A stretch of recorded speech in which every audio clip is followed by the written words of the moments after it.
The first time they called me the intern in public, I laughed with them. Not because it was funny, because in that room, laughter is a survival skill. It was a company-wide all-hands on a Thursday afternoon. Cameras on. People in glass conference rooms pretending they weren't watching themselves in the corner of the screen. The CFO was presenting quarterly results, like he was narrating a victory lap. The kind of slide deck where every chart looks clean, every word sounds rehearsed, and every question is taken offline. I was sitting near the back with the other contractors, laptop open, doing what I always did, checking the numbers while everyone else clapped at them. My contract title said Junior Analyst, 6-month term. Temporary support for investor relations and the finance systems team during earnings season. The kind of role leadership talks about like it's disposable, right up until the moment something breaks. My manager, Derek, hired me because I didn't create noise. That was his favorite compliment. On my first day, he gave me the how this place works talk over coffee that tasted like burnt paper. You do good work, you keep your head down, and you let leadership speak, he said. If you want to survive here, don't try to be the smartest person in the room. I nodded like I agreed, because I did, partially. I didn't want to be the smartest person in the room. I wanted to be the most reliable. My job was boring in a way that paid the bills. Reconcile dashboards to source tables, validate churn and retention metrics, trace the path between raw events and the numbers that ended up in board decks. It's the kind of work nobody thanks you for. If you do it right, nothing happens. And for the first few weeks, nothing happened. I came in early. I left late. I answered fast. I documented everything. When a metric didn't tie, I didn't guess. I traced it. When someone asked for a quick fix, I asked what problem we were actually solving. When I made a change, I saved a before and after. Quiet, repeatable habits.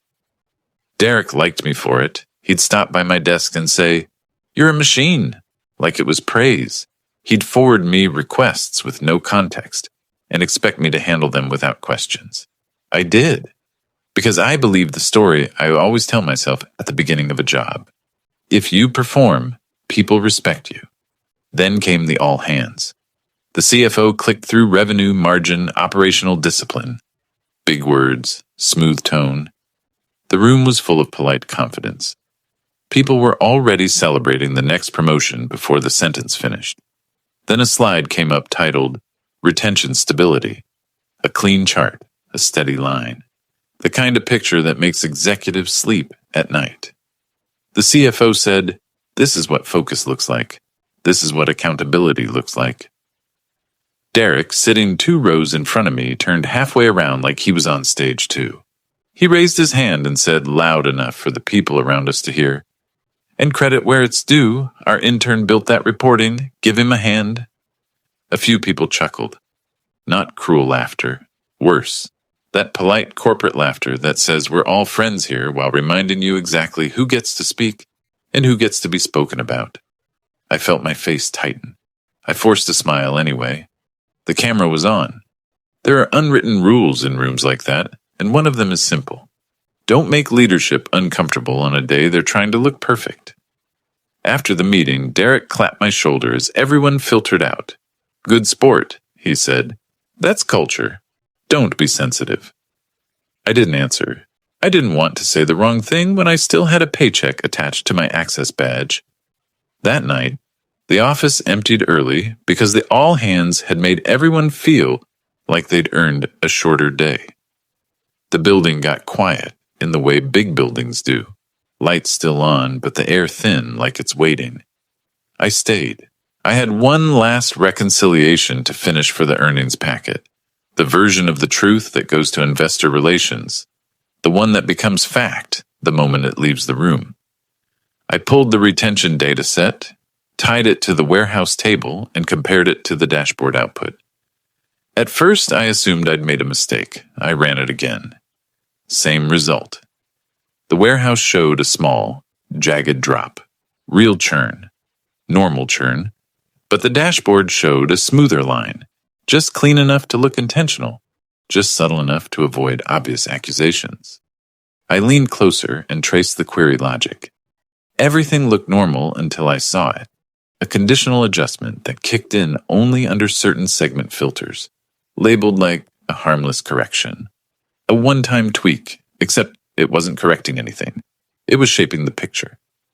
I sat back in my chair and stared at the screen longer than I should have. I wasn't panicking. I wasn't outraged. Not yet. What I felt was something quieter and more dangerous. The realization that someone had touched a metric definition without governance and then wrapped it in language that made it look innocent. That's how you do it when you don't want a paper trail that screams. You make it look like maintenance. I opened the change history. I checked commits. I checked ticket references. And what I saw didn't feel like a misunderstanding. It felt like a pattern. I heard Derek's voice in my head. Let leadership speak. And for the first time, it sounded less like advice and more like instruction. I saved screenshots. I copied the query logic into my notes. I wrote down the exact table names and timestamps like I was preparing to explain it to someone who didn't speak data. Then I closed my laptop and just sat there, listening to the hum of the building. Because in that moment, the intern joke from earlier stopped being a joke. It started to feel like positioning, like they were already deciding what I would be if the story ever needed a scapegoat. And the worst part was this. I could already see the next step coming. Someone was going to ask me to fix the chart, not by making it accurate, by making it align. The next morning, Derek didn't come in hot. He came in smooth. That's how people like him apply pressure, like it's normal, like you're the weird one for noticing. He stopped by my desk with a coffee in one hand and his laptop in the other, casual as a friend. Quick sync, he said. Conference room. The room he picked had glass walls, always a choice. Transparency is intimidation. You're visible, so you behave. He opened his laptop and rotated it toward me. On the screen was the executive KPI dashboard, the same retention slide from the all hands, but now it was in edit mode. I need you to update the mapping, he said. The CFO wants consistency across reporting. I kept my voice neutral. Consistency with what? Derek smiled like I'd asked something naive. With the deck, with what leadership already communicated. We don't need conflicting outputs floating around. That spooks people. Conflicting outputs or conflicting truth? I asked before I could stop myself. His smile held, but his eyes narrowed just a little. You're thinking like an analyst. This is business. I didn't argue. I asked for the request the way I always did. Clean, boring, procedural. What's the change control? Who's signing off on redefining retention? He let out a small sigh, like I was being difficult on purpose. It's not a redefinition, he said. It's a normalization. We're smoothing out noise. I opened my notebook and looked at him over the page. Noise doesn't come from nowhere. It comes from customers leaving. That's when he changed tactics. He leaned back and lowered his voice like he was giving me a gift. Listen, you're a contractor, he said, and you're doing well. I want this to go smoothly for you. There it was, the sentence that sounds supportive and is actually a collar. I appreciate that, I said carefully, but I can't change a metric definition without governance. That's not a personal preference. That's policy. Derek tilted his head. Policy is flexible when leadership needs speed. No, I said. Policy exists because leadership needs guardrails. His jaw tightened for half a second. Then he laughed softly as if I'd told a joke. Okay, he said. Let me make it simple. The CFO does not want a jagged retention line showing up in any internal dashboard. It makes the quarter look shaky. We already presented stability. We're not reopening the story. The word landed heavy. Story. Not data. Not reality. Story. I kept my face calm, but inside I felt something shift from confusion to certainty. This wasn't me finding a mistake. This was me finding intent. Put the request in writing, I said, with the business justification, and I'll route it through governance. Derek's smile disappeared. I don't need a junior contractor creating a paper trail that makes leadership look like they're manipulating metrics. So he knew exactly what it looked like. He stood up, closed his laptop, and pointed at me like he was trying to keep his tone friendly. "Just make it a line," he said. "Don't overcomplicate it." Then he added the part that actually mattered, quietly, almost like he was embarrassed to say it out loud. "And don't talk about this." He walked out, leaving me alone in a glass box with my thoughts. I went back to my desk and stared at the retention query again. The conditional adjustment, the smooth line, the little lie hidden inside a fix. I could have done what most people do in that moment. Comply and tell myself it's not my job to care. But I couldn't unsee what I'd seen. So instead of changing the dashboard, I did what careful people do when they realize they might be standing in the path of a moving vehicle. I started building a timeline, not emotional, not dramatic. Dates, requests, screenshots, commit history, ticket links, who asked for what and how they phrased it. Because if this turned into a fight, it wouldn't be a fight of opinions. It would be a fight of documentation. I pulled the change log from version control and traced when the adjustment was introduced. I looked for the ticket that justified it. I cross-referenced who approved it. And when I found the approval note, my irritation turned into something sharper. There wasn't an approval.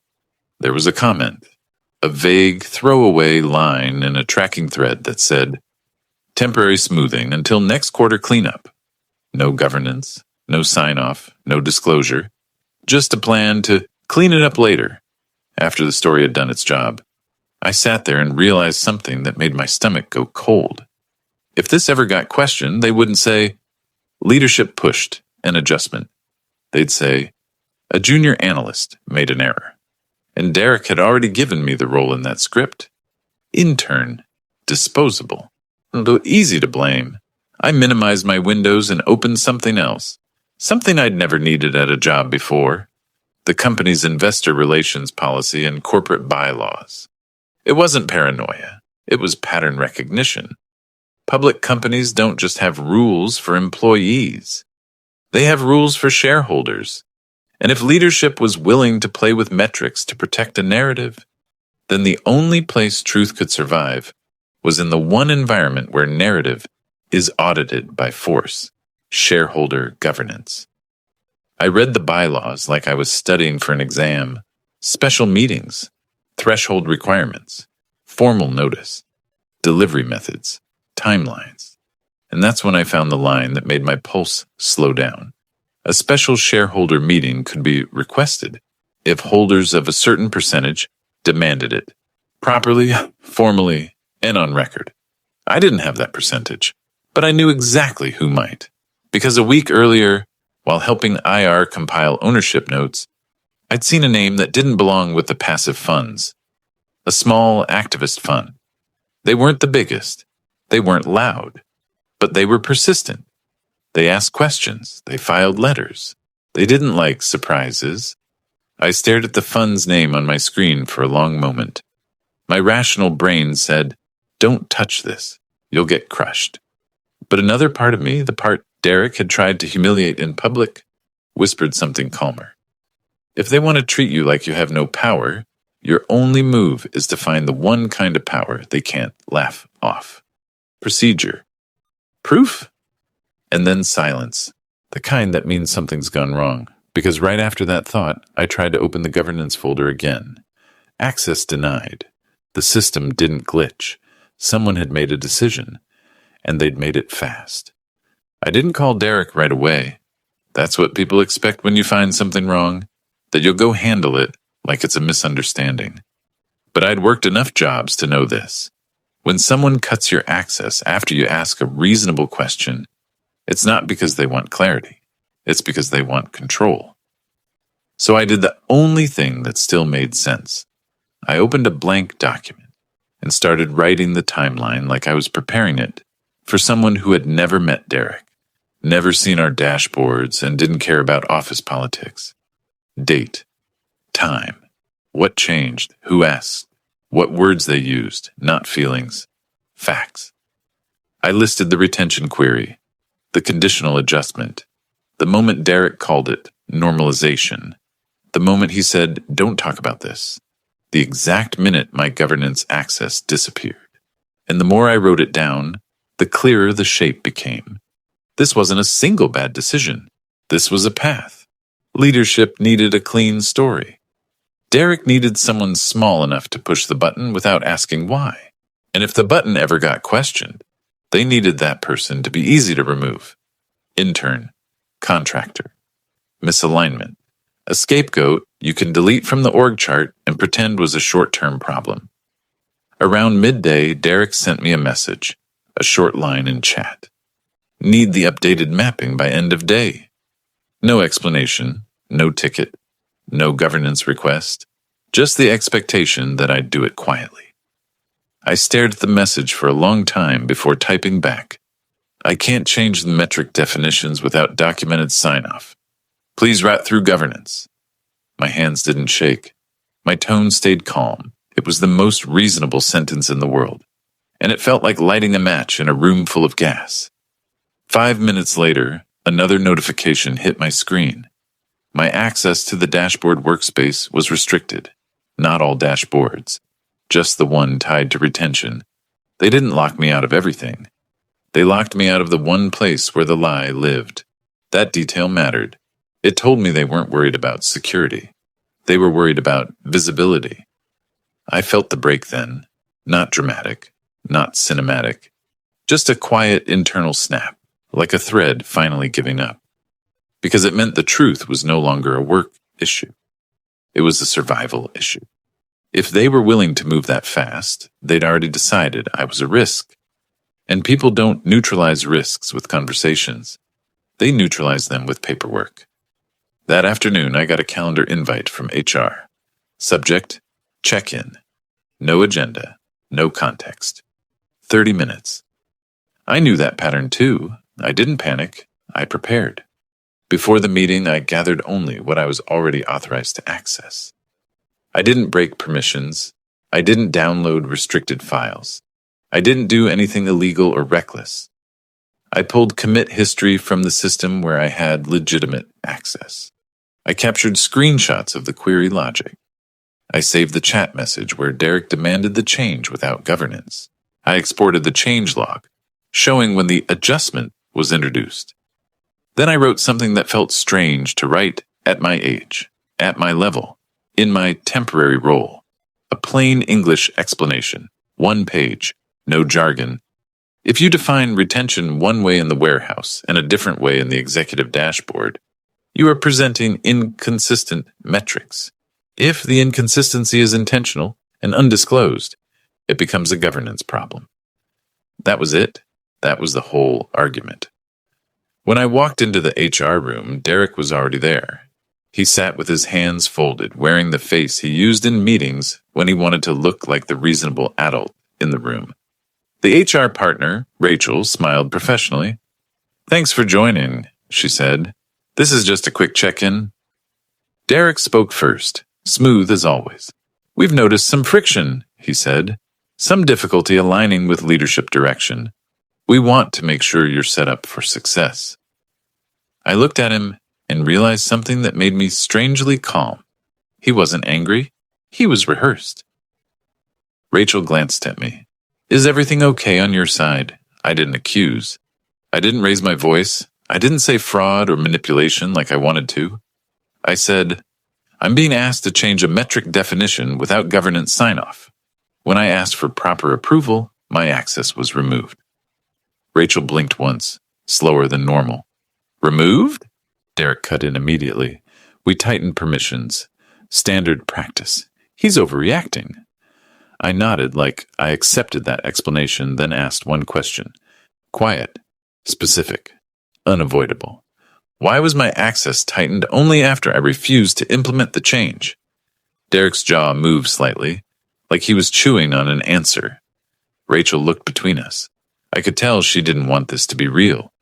HR rarely wants things to be real, so I made it real without making it emotional. I slid my 1-page explanation across the table. "Here's what I'm seeing," I said, in plain language. Rachel read, Her expression shifted from polite to careful. Derek leaned forward, eyes hard now. This isn't your lane?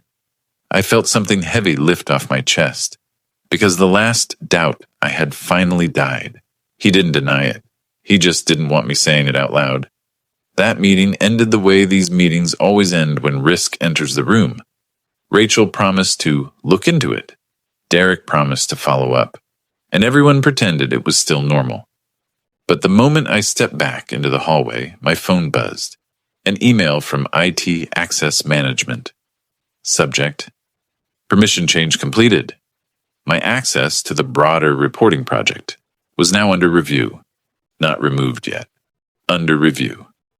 A slow official word that means one thing. Someone is preparing the off-ramp.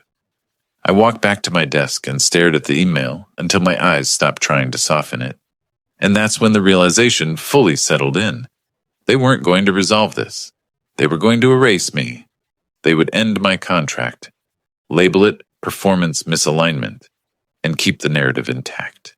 And if anyone asked why a contractor got cut during earnings season, Derek would smile and say, he didn't understand the business. That night, I stopped being the guy who hoped fairness was enough. I opened the shareholder ownership notes I'd helped compile for investor relations, still within the systems I was authorized to use, and I found the activist funds contact channel for governance inquiries, not a personal email, not a random message, a formal line created for exactly one thing: shareholders raising concerns. I didn't write a dramatic story, I wrote a careful note. I have evidence of a material metric definition divergence between the data warehouse and executive reporting. Governance approval appears absent. Access was restricted after concerns were raised. I can provide documentation. I read it 3 times before sending. Then I hit send and sat there in the quiet, waiting for the part where fear catches up. Instead, what I felt was a small, sharp calm, like the first breath after you realize you've been holding it for weeks. Because now, it wasn't my word against Derek's. It was paper against ego. I didn't know it yet, but that one message would cost them everything. The reply came the next morning, and it wasn't emotional. It was professional, which somehow made it scarier. Subject line: RAI governance concern. 1 sentence first. We can speak today. No praise, no thank you, no curiosity, just a door opening.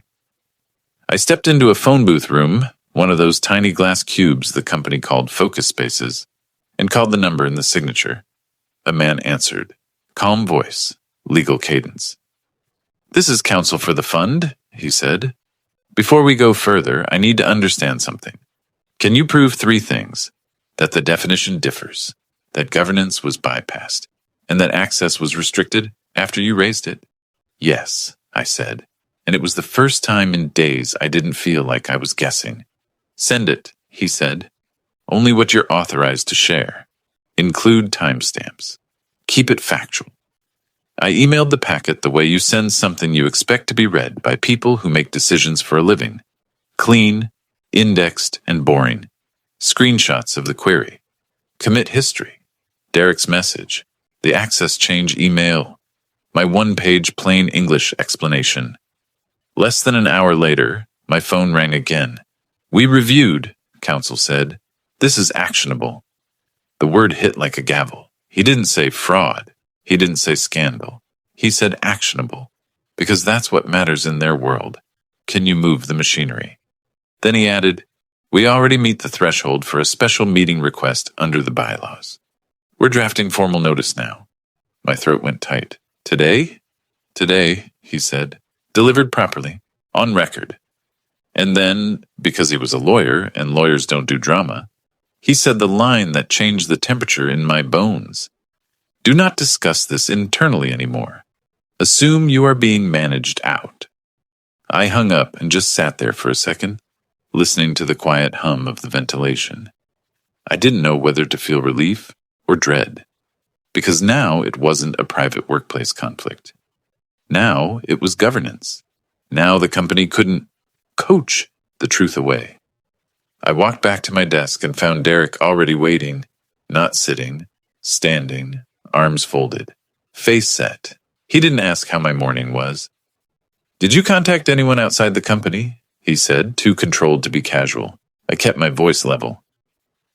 "I followed policy." His eyes flicked across my face like he was searching for fear. "You're a contractor," he said. "You don't have the protections you think you have." "I'm not looking for protection," I said. "I'm looking for accuracy." He leaned closer, voice low. "You're making this a crisis." "No," I said quietly. "The crisis already exists. I'm just refusing to be the person who signs my name to it." For a second I thought he might explode. Instead, he did what people like Derek do when they can't win on substance. He went procedural. He walked away, pulled out his phone, and made a call without looking back. An hour later, a calendar invite hit my inbox. Subject: role review. Same empty agenda. Same 30 minutes. Different feeling. When I walked into the room, HR was there again, Rachel, plus a second person I hadn't met. Someone from employee relations. That's never a good sign. It means the company wants a clean narrative. Derek sat across from me with a folder on the table like a staged photograph. Rachel started with the smile. "This is a difficult conversation." Derek didn't smile at all. "We're ending the contract early," he said. "Performance misalignment." There it was, the off-ramp, right on schedule. I didn't argue. I didn't ask for another chance. I didn't defend my work like a kid pleading for grades. I slid my timeline across the table. Just paper. Dates, requests, access removal. The exact words, story. A line. Don't talk. Rachel's eyes moved down the page, and her expression changed the way a door closes softly. Derek's gaze snapped to it, then to me. "This is inappropriate," he said. Rachel raised a hand slightly, not at me, at him. "Let me read." The employee relations person leaned in. Their face went neutral in that way trained people get when they realize they might be sitting on a landmine. Rachel looked up. "Where did this come from?" "From my work," I said. "From systems I was authorized to access. From requests I was given without governance." Derek tried to regain control with volume, but he was careful not to yell. He knew yelling makes you look guilty in front of HR.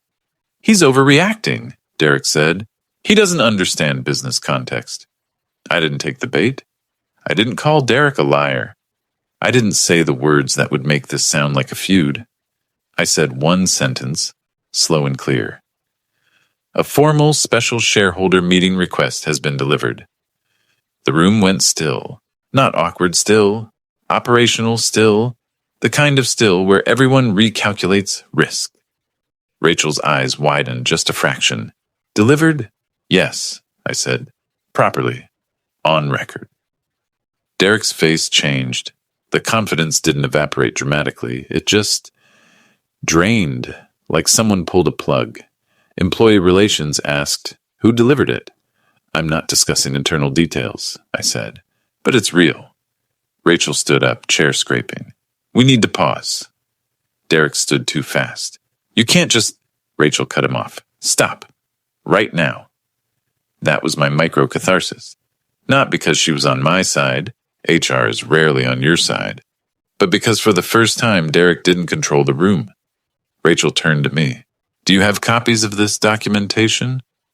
"I have what I'm permitted to retain," I said. Employee relations said, "We'll need legal involved immediately." Rachel nodded and looked at Derek like she was seeing him for the first time. "Derek," she said, "please step outside." He stared at her. "This is ridiculous."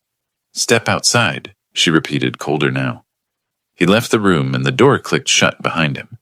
I sat there, hands resting on the table, heart steady in a way that surprised me. Because I wasn't winning a fight, I was watching gravity take over. Later that afternoon, my inbox filled with the corporate version of panic. Meeting holds, calendar wipes, quick sync invites that got canceled before they started, and a company-wide note from the corporate secretary. A special shareholder meeting had been requested and scheduled in accordance with bylaws. The meeting date was soon, very soon, soon enough that the phrase 48 hours stopped being a threat and started being a timeline. And the office, normally so good at pretending everything was fine, couldn't hold the mask. Leaders moved faster, doors closed more often, people whispered in hallways and stopped when anyone walked by. Slack channels went quiet, then suddenly too polite. Calendars shifted like someone was rearranging a sinking ship.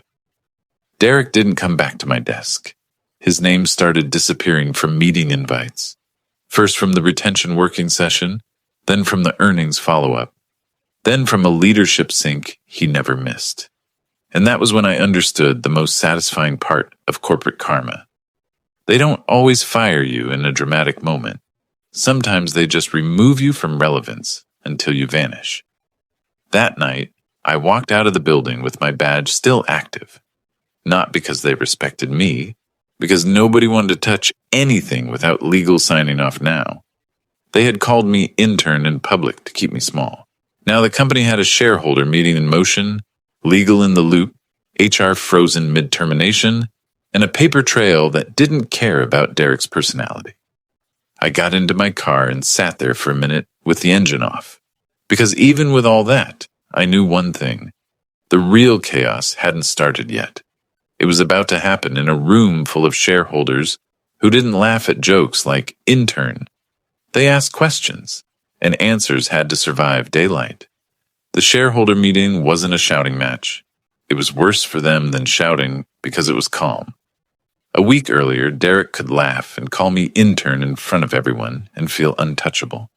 Now the company had to sit under bright lights and answer questions on the record, with counsel watching every word and shareholders listening for what wasn't being said. The meeting was virtual, but it felt like a courtroom. The corporate secretary opened with scripted language about governance and procedure. The CEO spoke about confidence and focus. The CFO spoke about alignment and discipline. Then the activist fund's representative came on. No insults, no theatrics. Just a sequence of simple questions designed to force a straight line between facts. Has the company changed the definition of retention used in executive reporting during the quarter? Was that change approved through governance controls? Why were permissions restricted for a reporting contributor after questions were raised? Why was a contractor scheduled for termination during an active governance concern? Which members of management were aware of the divergence between warehouse definitions and executive dashboards?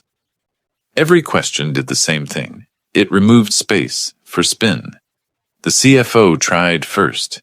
He used the kind of language executives love when they want to sound transparent without admitting anything. We continually refine our internal reporting to ensure consistency. The fund rep didn't react. He just followed up like a metronome. Is that a yes? There was a pause, a real pause, the kind that sounds small but signals panic behind the scenes. Then company counsel stepped in and answered carefully. There was an internal adjustment in certain dashboard views. We have initiated a formal review of controls and approvals related to that adjustment, which was corporate for, yes, and we know it's dangerous. They asked about governance. They asked about who signed off. They asked whether the audit committee was informed. And the moment the audit committee came up, you could feel the meeting shift. Because executives can dodge feelings. They can't dodge audit committee language. At the end, the board announced 3 actions, in the same bland tone people use to announce printer upgrades. Because in public companies, emotion is liability. 1, the audit committee would commission an independent review of reporting controls and disclosure practices. 2, the company would freeze any changes to key metric definitions without formal approval and documented sign-off. 3, there would be leadership accountability tied to the findings. No names, no drama, just the word accountability hanging in the air like a threat. After the call ended, the office didn't explode. It collapsed inward. Meetings got canceled without explanation. People stopped joking in channels where they used to be loud. Directors who never acknowledged contractors suddenly started using my name in messages. And Derek went quiet in a way I'll never forget. 2 days after the shareholder meeting, I got an email from Rachel in HR. Subject: follow-up. She asked for a meeting with legal present. When I joined, legal didn't threaten me. That's what people imagine. They didn't say, "You're in trouble." They said, "We want to understand your documentation process." So I explained it the same way I'd built it. Dates, sources, permissions, and why each screenshot existed. I told them exactly what I accessed, why I was authorized, and how I preserved context without taking restricted material. Then I told them the most important truth of the entire story. I didn't do this to hurt the company, I said. I did it because I refused to be the name attached to an undisclosed metric change. Legal nodded slowly, like that sentence fit perfectly into the risk model they were building. Rachel spoke next, and her tone had changed. No warmth, no fake friendliness, just professional reality. "Your termination meeting has been withdrawn," she said. "Your contract will be honored through term, and we're extending it to ensure continuity during the controls review. You will report directly to the compliance analytics lead, not Derek." That was my second small catharsis, not because it meant I won, but because it meant Derek no longer had access to my life. The next week, the company filed a disclosure about internal controls remediation. They didn't call it what it was. They never do. But the market heard enough to understand the implication. Then the consequences finally got names. First, the CFO's operations lead was placed on leave pending review. Then Derek was removed from all reporting-related responsibilities. And then, on a Friday afternoon, quiet timing, classic corporate damage control, an internal message hit. Derek Harris is no longer with the company. We thank him for his contributions. No farewell meeting, no tribute, no LinkedIn post from leadership, just a clean erasure. A month later, the independent review concluded what anyone with eyes could have concluded from the beginning. Governance controls were bypassed, metric definitions were altered without proper approval, and access restrictions were used inappropriately as a response to internal questioning. That last part mattered to me more than the rest, because it proved I wasn't difficult. I was correct. When everything settled, I expected to feel triumph. What I felt instead was peace, the kind you only get when you realize you're no longer trapped in someone else's narrative. The Activist Funds Council reached out again, not with congratulations, but with an offer, a role with them, governance and reporting controls. A job built around the exact skill that had kept me alive, turning messy corporate behavior into clean, defensible documentation. I accepted. On my last day at Kestrel, I walked past the same all-hands space where Derek had joked about the intern. Nobody laughed at me now. Nobody even tried. A few people nodded. A couple people looked away. Most people just acted busy, because that's what offices do when they're forced to remember that rules apply to everyone. As I handed my badge to security, the guard asked casually, "You were here on contract, right?" I paused, then smiled. Not for him, for myself. "Yeah," I said. "Temporary." He nodded. "Company's been tense lately?" I shrugged. It happens. And I walked out feeling lighter than I had in months. Not because I ruined someone, but because I refused to let them make me small. They called me intern in public to reduce me to a joke. I called a shareholder meeting in 48 hours to remind them what public companies actually run on. Not charisma, not titles, not laughter, paper, process, proof. And when the dust cleared, the only thing left was the quiet kind of satisfaction you can sleep with. The story ended without questions.